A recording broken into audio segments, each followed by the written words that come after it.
Hey guys, welcome back to the Readers. I hope you are having an amazing day. Let's get right into the stories. The first one is an entitled People Story. What would you do if your parents tried to steal your house? Not in a will, but right now, while you're living in it. They called it a fair trade, but I called it a heist, and I was about to become the most ungrateful son they could ever imagine. For context, I'm 32, married to my wife Sarah for 4 years.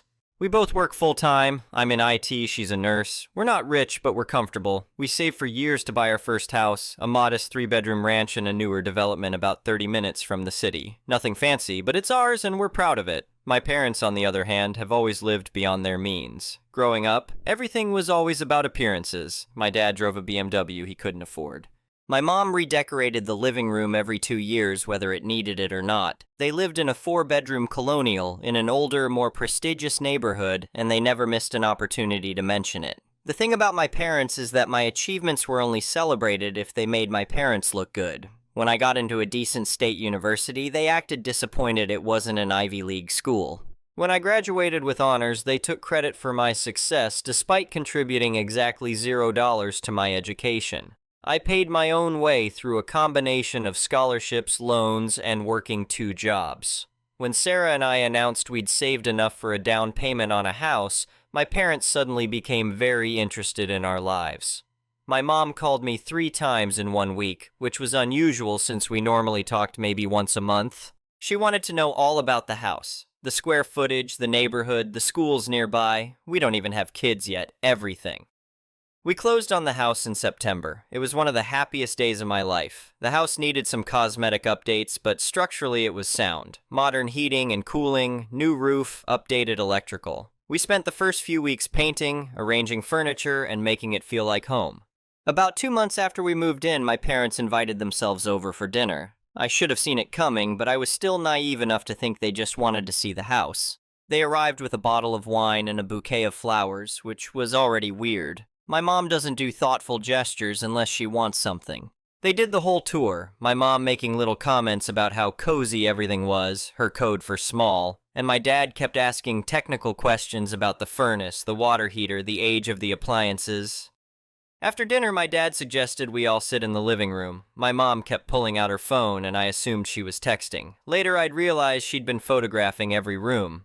My dad sat in his recliner. Yes, he sat in our recliner like he owned the place. And both he and my mom had these unsettling smiles plastered on their faces. The gist of what my dad said was that they were proud of us for buying a house, that they'd raised me right, all that usual stuff. Then he got to the point. They wanted to trade houses with us. I actually laughed. I thought he was joking. But when neither of them laughed with me, I realized they were serious.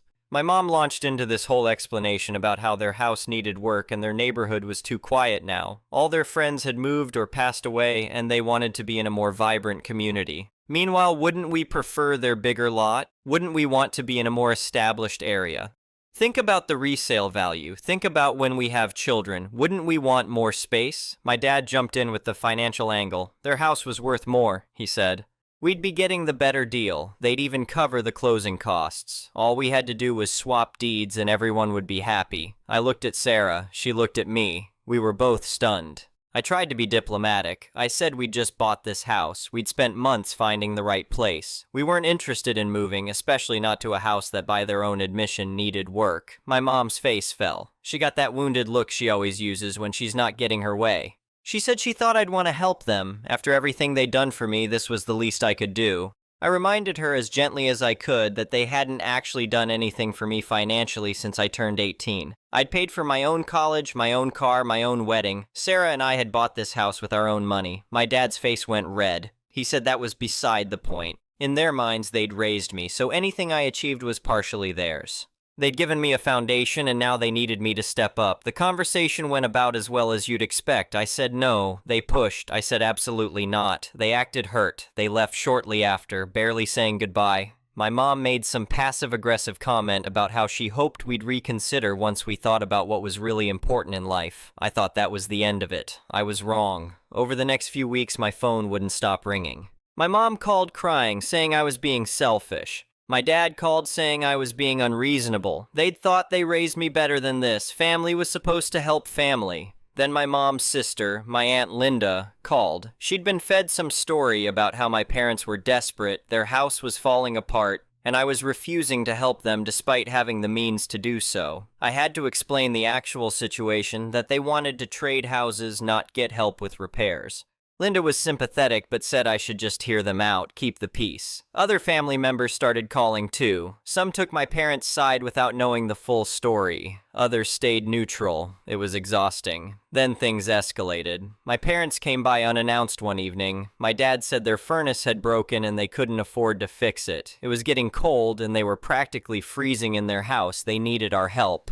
Sarah, being the compassionate person she is, suggested we call a technician to take a look. My dad immediately said no, that wasn't necessary. They'd already had someone look at it, and the repair would cost thousands. What they really needed was a more practical solution, like maybe moving into a house with a newer heating system. Like ours, for instance. I was starting to lose my patience. I told them we'd loan them money for the furnace repair if it was that serious, but we weren't trading houses. My mom started crying. Real tears this time. She said I'd changed, that success had made me cold. The old me would have done anything for family. They left again, and I felt like garbage. Even though I knew I was in the right, they had this way of making me feel like the villain. The next day, I couldn't shake the feeling something was off about the furnace story. I called their utility company, pretending to be my dad, and asked about their account. The gas was on. There were no service calls scheduled. Out of an abundance of caution, or maybe just spite at being lied to, I drove to their house the next day while they were both at work. I had a key from years ago. I let myself in and went straight to the basement. The furnace was running. I stood there in the warm basement, listening to it hum along perfectly. I called an HVAC technician anyway, told him I wanted a second opinion on the system. He came out that afternoon. The technician called me back the next day and was clearly uncomfortable. He said the furnace was fine, 20 years old but functional. Then he paused and said something that made my blood run cold. Look, I probably shouldn't tell you this, but the only reason it wasn't working when I first got here is because someone flipped the emergency shutoff switch. It's right there on the side of the unit, you'd have to do it on purpose. He said it looked like someone who didn't know much about furnaces thought turning it off would make it seem broken, not realizing any tech would spot it in 30 seconds. I was done. I called my parents and told them I knew about the furnace. My dad blustered and tried to lie his way out of it, but I cut him off. I said I didn't want to hear from them about the house swap ever again. There was a long silence. Then my dad said something I'll never forget. "You're going to regret this." I hung up. For about 2 weeks, things were quiet. Too quiet. I should have known they were planning something. Then I got a call from a real estate agent named Patricia. She was cheery and professional, asking when would be a good time to come photograph our house for the listing. I told her there must be some mistake. We weren't selling our house. There was a pause. She said my parents had hired her to list the property. She'd already drawn up listing materials based on the interior photos my mother had taken during their one visit to our house. They'd told her we were all in agreement about the sale and that the house would be going on the market within 2 weeks. I was floored. I told Patricia in no uncertain terms that my parents had no authority to sell my house, that they weren't on the deed, and that if she moved forward with any listing, I'd be contacting her broker and possibly a lawyer. She apologized profusely, said there must have been a miscommunication, and promised to drop the matter immediately. I called my parents immediately. My dad answered. "What the hell were you thinking?" I said. He had the audacity to act confused. He said they were just trying to help move things along since we were taking so long to come around to the idea. Once the house was listed, we'd see how much interest there was, and surely then we'd understand it was the right move. I told him if they ever contacted a real estate agent about my property again, I'd get a restraining order. My mom grabbed the phone from him. She was hysterical, saying I was being cruel, that they'd done everything for me, and this was how I repaid them? They just wanted to live comfortably in their final years. "You're 62, not 90, I said. "And if you want to live comfortably, maybe stop spending money you don't have." I hung up. Sarah was standing in the doorway, pale. She'd heard the whole conversation on speaker. "They're not going to stop," she said. She was right. 2 weeks later, I was served with legal papers. My parents were suing me for specific performance on a verbal contract. They claimed that during their dinner visit, I had verbally agreed to a property exchange and had since reneged on the deal. They had witnesses, themselves, and claimed they'd already begun making financial decisions based on this agreement. I was beyond furious. This was so far over the line I couldn't even see the line anymore. We hired a lawyer. He read through the complaint and actually laughed. He said it was one of the most frivolous things he'd seen in 20 years of practice. Verbal contracts for real estate are generally unenforceable, and even if they weren't, my parents had zero evidence of any agreement. But frivolous or not, we still had to respond, we still had to pay legal fees, we still had to take time off work for court appearances. The case was thrown out within 6 weeks. The judge didn't even wait for a full hearing. He granted our motion to dismiss at the first court appearance. He actually scolded their lawyer from the bench, asking if he'd done even basic research before filing such a frivolous claim. But here's the thing, those 6 weeks cost them money they didn't have, legal fees, court costs, and critically, during those 6 weeks, they stopped making their mortgage payments entirely, apparently convinced they'd win and get my house. By the time the case was dismissed, they were 2 months behind on their mortgage with no way to catch up.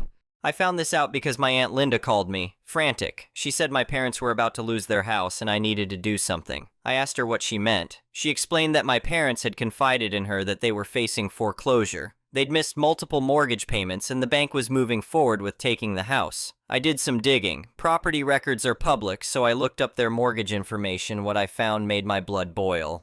They didn't just have one mortgage, they had two. The first was the original mortgage from when they'd bought the house 25 years ago. The second was a home equity line of credit they'd taken out 3 years ago. Between the two, they owed more than the house was worth. They were underwater. And they'd known it when they asked us to trade. If we'd agreed to the trade, we would have taken on their debt. They would have walked away with our house, fully paid for except for our small, manageable mortgage, and stuck us with their financial disaster. I called my lawyer and told him what I'd discovered. He said it explained everything. The trade wasn't about wanting a better neighborhood or a newer furnace. It was a scam to escape their debt. During the settlement conference after the lawsuit was dropped, their lawyer was getting frustrated. My mom kept interrupting, saying over and over that all she wanted was for us to be happy, for everyone to be comfortable, for this to be resolved fairly. Their lawyer finally said, "Look, my clients just want what's fair. They want their son to treat them the way they treated him growing up." That's when it clicked. I agreed immediately. I said I'd treat them exactly the way they treated me growing up. Growing up, they contributed $0 to my education, so I'd contribute $0 to their housing. Growing up, they took credit for my achievements while criticizing me privately, so I'd publicly praise them while privately documenting their manipulation. Growing up, they gave me conditional love based on how I made them look, so I'd give them conditional assistance based on their behavior. I told the lawyer I'd be happy to provide them exactly the same level of support they'd provided me, none unless it benefited me personally. The lawyer looked confused. My dad's face went red. My mom started crying, but I wasn't done. They wanted to be treated fairly? Fine. They'd taken out a second mortgage without managing it responsibly, trying to saddle me with their debt through the trade. So I'd help them find housing they could actually afford, just like I'd had to find housing I could afford when they refused to help me with college. I'd co-sign a lease for them. Exactly once, just like they'd never co-signed anything for me. After that, they were on their own. Their lawyer tried to backtrack, saying that's not what they meant, but I had him on record saying they wanted to be treated the way they treated me. That's exactly what I'm offering, I said. The same support they gave me. Zero financial contribution, lots of public statements about family values, and conditional assistance that benefits me. That's fair, isn't it? Then I made them an actual offer, one that would solve their real problem. I said I would purchase their house from them at fair market value, minus what they owed on both mortgages. They'd walk away with about $15,000, enough for first month, last month, and security deposit on a decent rental. I'd help them find an apartment they could afford. They'd be out from under their debt and they'd have a fresh start. It was more than generous given what they'd tried to do to us. They immediately balked. My dad said that wasn't good enough. After 25 years in that house, they deserved more. My mom said $15,000 was insulting and I should be ashamed of myself. I told them the offer stood for 48 hours, and after that they were on their own. They didn't take it. Instead, my dad called me a disappointment and said they'd rather lose the house than take my charity. So that's exactly what happened. But I wasn't satisfied. They'd tried to steal my house through legal action. They'd lied to family.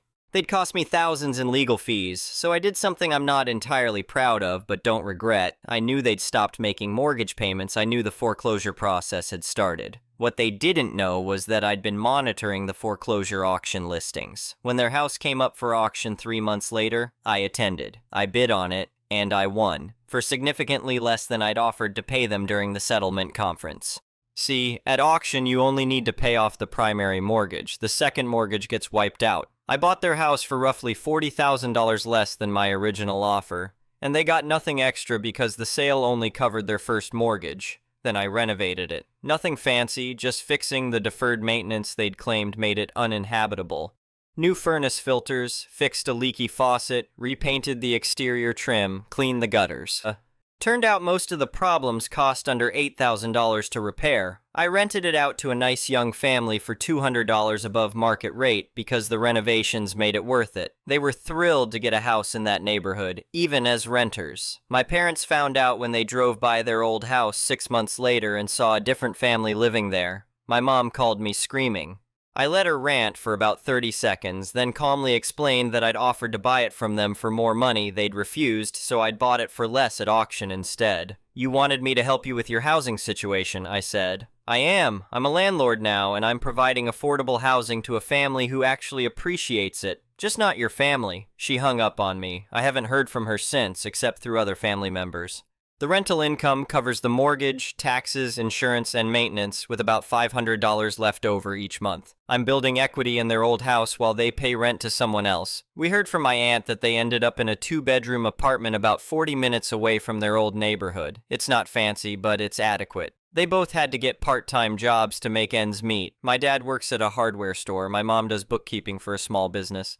Every time my mom complains to family members about their apartment, I hear about it. And every time I remind whoever tells me that they could have walked away with cash if they'd just accepted my original offer. Instead, they got nothing, and I got their house anyway. That's the part that really eats at them. I ended up with exactly what they were afraid of, me owning their house. But they ended up with none of the benefits they would have had if they'd just been reasonable. My Aunt Linda has come around to my side after learning the full story. She apologized for initially pressuring me to keep the peace. Several other family members have done the same. A few still think I should have just helped them, but they don't know about the attempted fraud with the house trade. My mom never apologized. I heard from my aunt that she still blames me for everything. Their foreclosure, their apartment, their part-time jobs, all of it.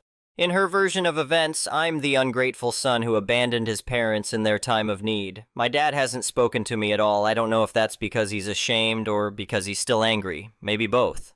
Sarah and I are still in our house. We finished the renovations. We're happy. We're talking about starting a family soon. Sometimes I wonder if I went too far by buying their house at auction.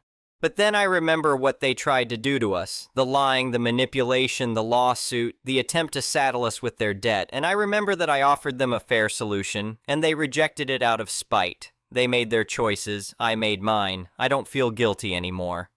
The next one is a malicious compliance story. I have been on the receiving end of my older sister Amy's pettiness and capacity for malicious compliance more than once. Because of that, I would have thought anyone who knew her well would have remembered what she was capable of. Apparently not. We are in the United Kingdom, so prenuptial agreements are not as common here. When Amy and my soon-to-be former bastard-in-law were finalizing the details of their extremely bitter divorce, they had to hash everything out in court. Bastard demanded half of everything in the house. He seemed surprised when Amy agreed so quickly, but to be honest, she had simply had enough of listening to him and his lawyer badmouth her in public. Here is where Bastard and his solicitor really messed up. The wording of the settlement was vague. It said something along the lines of the plaintiff agreeing to cede half of all property within the house at the time of the decree nisi. Amy even said out loud to the judge, "So he gets half of everything in the house?" Agreed. Then Bastard buggered off to Malaga for 3 weeks. I had been booked up with my landscaping business for most of that time, but this past weekend I offered to come over with my van whenever Amy needed help picking up her things. That is where the malicious fun began. Bastard had been so happy to get half of everything that he did not specify what half actually meant. From the outside, the house looks exactly the same. The hallway is still pristine, with the little side table and lamp in place. Nothing appears particularly out of order, although Amy has removed a few of her coats and shoes from the hall cupboard. Now follow me on a tiny tour of the house. On the left is the door to the lounge. Farther down the hall is the dining room. Straight ahead are the stairs and the corridor leading to the kitchen. Amy went through the lounge and meticulously calculated what half meant. So Bastard gets to keep the sofa, but not the cushions. He gets the frame of the coffee table, but not the tabletop. She removed the batteries from all the remotes and snipped the plugs off the television and Bastard's prized PlayStation. Bastard owns a lot of books, DVDs, Blu-rays, and board games, all carefully arranged according to his own special classification system. Amy took all the books down, mixed them up, and put them back on the shelves at random with the pages facing outward. I have no idea how long it took, but she switched most of the DVD and Blu-ray discs into the wrong cases and rearranged those on the shelves too. She also took just enough pieces from each of his board games to make every single one completely unplayable. In the 2 bedrooms, she left him the bed frames but took the mattresses. Then she had a field day with fabric scissors. Bed linen and towels were cut in half. Bastard will come home to discover that half of every pair of socks, shoes, and cufflinks is missing. Amy left him 1 leg of each pair of trousers and jeans. She chopped his dress shirts, ties, and suit jackets horizontally in half, so they still hang neatly on the hangers. The detergent bottles are still in the cupboards and on the shelves, but Bastard will find that they are all empty. All the charging cables are missing either the plug end or the end that connects to the device. There is no toilet paper in the house, only the empty cardboard tubes. The same goes for the kitchen roll. She removed them from every photo frame in the house and left the empty frames hanging on the walls. She took the hand brush from the brush and dustpan set, along with the broom and the filters from the vacuum cleaner. She did not do too much to the home office in the little box room, apart from unscrewing the seat cushion and casters from the desk chair, emptying the desk drawers onto the desktop, and adding the drawers themselves to her stash. Bastard never took much interest in managing the household accounts or filing taxes, so he has no idea who their mobile phone or utility providers are. The dining room end of the house is missing the chair seats and the legs from the table. The wooden tabletop is now balanced across the chairs. Bastard will also find that half of his weights are missing, along with half of his tools, which he had promised to move back out to the shed but never did. He still has the power drill, but if he looks closely, he will realize that he does not have any drill bits. He also still has the socket set, but no sockets. Without a doubt, though, the pièce de résistance is the kitchen. Amy removed the doors, all the doors. Not just the cupboard doors, the oven door, microwave door, washing machine door, dryer door, refrigerator door, and freezer door are all gone. The kettle has no lid, the toaster has no dials, the blender has no motor. She is taking half the pans and half the lids, but none of the lids that match the pans. We have piled up everything she is taking with her, including doors, cushions, drawers, and all the other items, and taken plenty of photographs to prove that Amy is actually taking less than half the quantity of property in the house. We will load everything into my van and find somewhere to store it at my place. I do not have a huge amount of space, but we will make it work. Oh, to be a fly on the wall when Bastard gets home. The next one is an entitled People Story. I am 19. There has been a new hire at my work who is 17 and I have had constant issues with her. We work at a food establishment. She is consistently disrespectful toward me, spends most of her time on her phone, ignores basic food safety, and generally does not do her job. I have worked here for over a year, and the only way I have been treating her is by following my boss's instructions, which is to be direct. I have documented every incident with my manager and boss because something has always felt off about both her work ethic and the way she treats people. The first shift I ever worked with her, only a couple of hours after meeting me, she randomly asked if I was a heavy smoker because I looked like one. It completely caught me off guard. Since then, she has been passive-aggressive and dismissive toward me. Even when I ask her to do something simple, she sits on her phone before reluctantly doing it. During rushes, she rarely helps unless I specifically ask her to. I once watched her texting on Snapchat while taking customers' orders. When I asked her to please stay off her phone while serving customers, she just side-eyed me without responding. I have also seen repeated food safety issues from her during multiple shifts. She has dropped utensils and continued using them without sanitizing them. She has put equipment directly into sanitizer without first washing off food residue. She has improperly rinsed items before using them for customers, handled food without gloves, worn flip-flops to work, and even wiped actual food with a dirty rag before handing it to a customer. It has been a consistent pattern, not a series of isolated mistakes. I have called these things out multiple times, but I have been ignored. What frustrates me most is that she seems to act this way only when we are alone. Around supervisors or certain coworkers, she suddenly becomes helpful and polite. Despite that, my managers and supervisors have still noticed a pattern of disrespect, not only toward me, but toward other staff members as well. I have a really great reputation at work for being extremely friendly to customers and good with new hires. That is why she has been scheduled for most of her shifts with me. However, throughout the 2 months she has worked here, I have repeatedly told my scheduling manager not to put me with her because I do not feel safe and I am always stressed around her. Unfortunately, we simply do not have enough staff to cover a schedule switch. I have made an effort not to yell, scream, or confront her in any aggressive way because I know she is new and I have been there before. Even though the way she treats me is disrespectful and unfair, I have gone entire shifts without speaking to her about anything personal, unlike how I usually am with other staff. We have rushes anyway, so I simply direct her to do something at the till or in the back where we are not standing close to one another. I have always chosen my words carefully and tried to be direct and concise because there is a lot of work she never does. For example, can you please do this? You dropped this and did not wash it. Can you please put it back?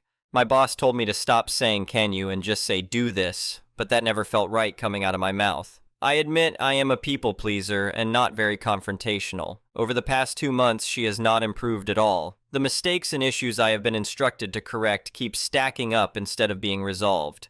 I never directly confronted her beyond repeating myself for what felt like the 100th time. Last night, we worked a shift with my manager because I did not feel safe working alone with the new hire. My manager left before we closed and later reported to my boss that she had noticed I was not being treated respectfully by the new hire. That was not new information, obviously. After my manager left, the new hire went to take out the trash. She kept insisting that I go with her, which I found really strange because during all our previous shifts, she had never asked me to do that. We also did not have much garbage. She kept insisting, but I told her no because I had too much work to do. She left. When she came back, she unlocked the door and let her father inside, which is not allowed while we are closing. He stormed in while I was mopping and got inches from my face, shouting and screaming at me. He said I had been bullying his daughter and demanded to speak to a manager. Through his shouting, I kept trying to say things like, "Sir, I understand, but we are closing right now and you are making me uncomfortable. Please leave." He was genuinely inches away from me, furious, and there is a reason we locked the door during closing. I kept trying to defend myself from the accusation, but I was shaking. He was acting irrationally and looked like he was about to completely lose control. The only other person in the store was the new hire, who had made it clear she did not like me. She was standing a couple of feet behind me, while her father was standing inches in front of me, refusing to leave me alone even as I repeatedly told him I was uncomfortable. He was standing like he was about to punch me in the face or hurt me. I scrambled to FaceTime my boss and let him deal with it. The new hire's father screamed at my boss, throwing wild accusations at me and calling me a bully.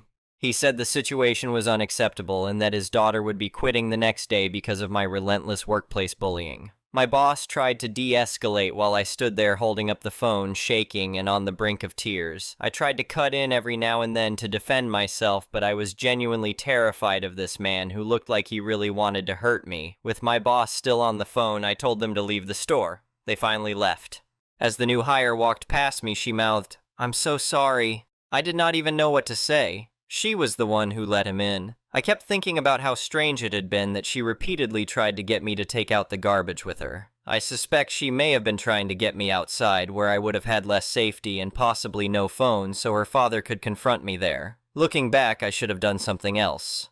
Maybe I should have been more reactive or called the authorities, but I completely froze. I was scared and shaking. When they left, I fell to my knees and started crying. I have never been called a bully before, and looking back, I cannot think of a single thing I said to her that was wrong. I made conscious efforts to rehearse what I would say before speaking to her because I always knew she was an issue and wanted to be deliberate in how I approached her. I never spoke rudely to her.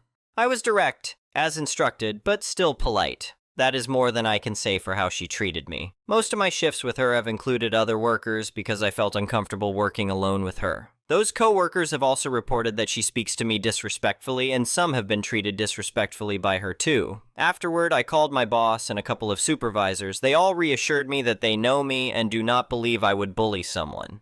But an accusation is still an accusation, and I do not know what to do with this. I think I am traumatized. This is the first time I have ever been confronted so irrationally, and I do not know how to process it. I had to wait for my friend to come pick me up because I was scared they might still be outside. My bosses offered me a ride, but I knew they were far away. Honestly, after that altercation, I just wanted to talk to someone who was not involved. Anyway, thank you for watching.